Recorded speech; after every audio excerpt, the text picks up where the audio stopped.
Assalamualaikum warahmatullahi wabarakatuh. Izin melaporkan diri, nama saya Muhammad Syamanza dengan nomor 2023-31115. Saya mahasiswa Institut Teknologi PLN dari jurusan Teknik Informatika. Dan di sini saya ingin mempresentasikan ujian tengah semester dari mata kuliah Keamanan Siber dengan judul materi Arsitektur Zero Trust pada Jaringan IoT Logistik Makan Bergizi Gratis 2026. Nah, dengan subjudul yaitu Strategi Pencegahan Manipulasi Data dan Pengamanan Infrastruktur Informasi Vital Nasional. Pembahasan pertama yaitu urgensi dan permasalahan sistem logistik makanan bergizi gratis, yaitu bisa disebut MBG pada umumnya. Di tahun 2026 adalah infrastruktur informasi vital nasional. Namun terdapat celah keamanan kritis yang harus diatasi. Apa aja itu? Nah, pertama itu ada kerentanan titik ujung atau endpoint. Ribuan sensor suhu dan pemindai QR di lapangan adalah titik paling lemah yang mudah dieksploitasi untuk infiltrasi jaringan. Lalu kedua itu ada risiko manipulasi data. Tanpa arsitektur yang kuat, data jumlah, distribusi, dan kualitas pangan dapat diubah secara ilegal. Lalu ketiga itu ada dampak strategis. Kegagalan keamanan berdampak langsung pada kerugian anggaran negara akibat laporan fiktif dan ancaman terhadap kesehatan gizi jutaan siswa. Nah, sistem ini hadir untuk memastikan setiap rupiah anggaran dan setiap porsi makanan sampai ke tangan yang tepat dengan validasi data yang tidak dapat diganggu-gugat. Lalu pembahasan berikutnya itu landasan teori dan kerangka kerja. Sistem ini dibangun di atas standar keamanan industri untuk menjamin ketahanan infrastruktur.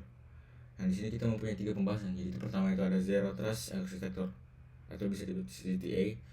Saya menerapkan prinsip Never Trust Always Verify. Tidak ada akses otomatis. Nah, jadi setiap perangkat dan personel wajib melewati verifikasi identitas dan validasi lokasi secara terus-menerus. Lalu kedua itu ada standar IEC 62443. Nah, di sini saya mengadopsi standar internasional keamanan sistem kontrol industri. Hal ini memastikan pengamanan logistik MBG memiliki tingkat proteksi yang setara dengan kilang minyak atau pembangkit listrik nasional. Lalu ketiga adalah defense in depth, strategi pertahanan berlapis untuk memastikan jika satu titik keamanan ditembus, lapisan berikutnya tetap melindungi integritas data utama. Lalu pembahasan berikutnya itu ada arsitektur jaringan tiga zona. Nah, saya merancang arsitektur jaringan yang terisolasi untuk mencegah pergerakan bebas peretas antar zona sistem. Desain ini mengadopsi logika struktur lambung kapal, di mana kebocoran pada satu ruang tidak melumpuhkan seluruh sistem. Jadi zona pertama itu ada operasional atau endpoint, yang dimana berlokasi di dapur pelayanan dan armada logistik untuk beroperasional sensor serta pemindai. Itu keamanannya itu perangkat tidak terhubung ke internet publik dan komunikasi dibatasi hanya melalui jaringan privat virtual atau VPN. Lalu zona kedua itu ada transit atau inspection, berfungsi sebagai pos pemeriksaan data melalui sistem ketiga instruksi. Untuk keamanannya itu kayak gimana? Keamanannya itu setiap paket data dibongkar dan diinspeksi, data dengan format anomali atau muatan asing akan langsung dibuang. Nah, untuk zona ketiga itu ada inti atau command center, pusat pangkalan data nasional yang hanya menerima aliran data bersih dari zona kedua. Keamanan itu seperti apa?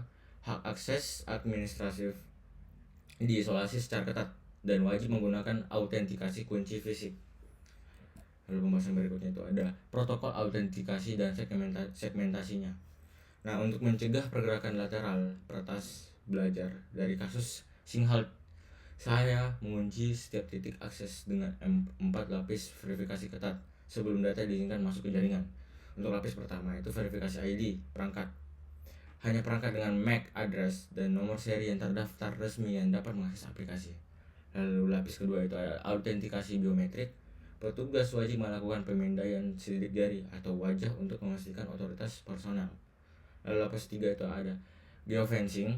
Akses otomatis ditolak jika koordinat GPS perangkat berada di luar radius 50 meter dari lokasi operasional. Lalu lapis keempat itu ada token sesi transkripsi. Setiap sesi komunikasi hanya berlaku selama 10 menit menggunakan kunci enkripsi dinamis. Segmentasi jaringan, data pelacakan GPS dan data sensor suhu dipisahkan ke dalam dua terowongan VPN industri yang berbeda. Pemisahan ini menjamin jika satu sensor diserang, sensor lainnya tetap terisolasi dan aman. Lalu pembahasan berikutnya ada resiliensi dan pemulihan operasional. Sistem ini dirancang untuk tetap berfungsi meskipun terjadi gangguan jaringan total atau serangan siber. Untuk mode luring atau offline, itu aplikasi di lapangan akan secara otomatis beralih ke penyimpanan lokal jika koneksi terputus. Distribusi logistik tidak boleh terhenti oleh kendala teknis. Lalu berikutnya ada enkripsi lokal. Data yang tersimpan pada memori perangkat tetap terlindungi dengan enkripsi tingkat perangkat keras guna mencegah pencurian data fisik.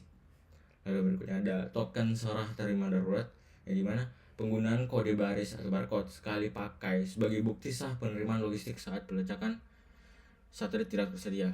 Lalu kemudian ada sinkronisasi otomatis, yang dimana rekonsiliasi data dilakukan secara bertahap segera setelah koneksi ke peladen pusat pulih. Lalu untuk kesimpulan dan penutupnya, berdasarkan analisis arsitektur dan hasil pengujian, dapat disimpulkan kelayakan sistem itu arsitektur Zero Trust terbukti layak untuk mengamankan distribusi logistik MBG 2026 secara nasional. Lalu kemudian ada keamanan terjamin. Implementasi isolasi 3 zona dan autentikasi 4 lapis secara efektif menutup celah manipulasi data anggaran dan kualitas gizi. Resiliensi. Protokol pemulihan memastikan operasional tetap berjalan meski dalam kondisi krisis jaringan. Sekian dari saya. Assalamualaikum warahmatullahi wabarakatuh.